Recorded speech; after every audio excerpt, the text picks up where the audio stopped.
ले थोड़ा सा लड़की। अरे वो हमदर्द आदमी हमारी हमदर्दी में आता है, 100 काम हमारे कर देता है, वरना मैं फिरती रहती गलियों गलियों पूरा दिन।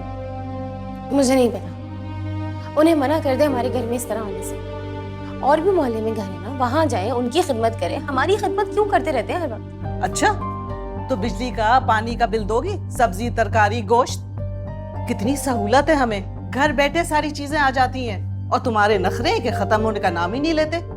और मांगता क्या है, एक कप चाय का, वो भी बनाते हुए तुम्हें मौत आती है। अम्मी, बात ये नहीं है, बात ये है कि हमारे घर के अपने मामलात में कोई मदाखलत क्यों करे। और बात क्या है, सामान लाने की, गोश्त सब्जी दाल चावल, वो तो एक कॉल पर खुद ही परचून वाला दे जाता है।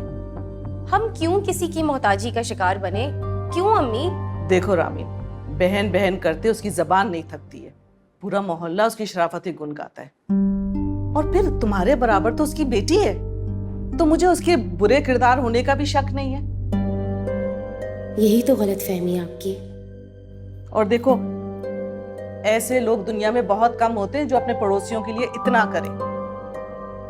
अरे मैं तो उनकी शराफत देख के हैरान रह गई, मोहल्ला भी उनकी शराफतें गुन गाता है। और अगर तुम्हें एक प्याली देते हुए बहुत मौत आती है तो मैं बना लूंगी, मेरे हाथ पांव नहीं टूटे अभी। और जाओ यहाँ से, बस जाओ यहाँ से, पढ़ाई करो अपनी, और एक लफ्ज उनके खिलाफ में ना सुनो। जाओ, हर वक्त एक ही बात करती होती है। अरे अरे अरे, ये कैसे बात कर रहे हैं आप बहन जी से? अरे मंसूर मियाँ, आपको नहीं पता, पिछले महीने भी इतना ही लेट किया था इन्होंने किराया, और अब के बार तो इनको इतला ही नहीं। कह रही हैं कि अभी पैसे नहीं मिले। अब ऐसे थोड़े चलेगा। ऐसी बात नहीं है, मैं तो उनको अपनी मजबूरी बता रही थी कि इस दफा पेंशन लेट आई है, इसलिए किराया लेट हो गया। अरे वो बता तो रही है ना कि लेट हो गई है पेंशन। कितने पैसे आपके, मुझे बताइए आप। 10,000। ये ले, गिने। अरे अरे आप चुप कीजिए ना बहन जी, आप चुप कीजिए। पूरे है ना?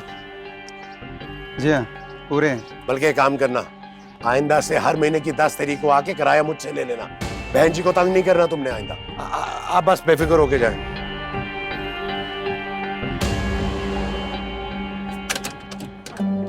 कितना नेक आदमी है, अल्लाह इसे खुशियां दे, फरिश्ता बनकर आ गया ये तो इस वक्त। या अल्लाह तेरा शुक्र है मेरे परवरदिगार।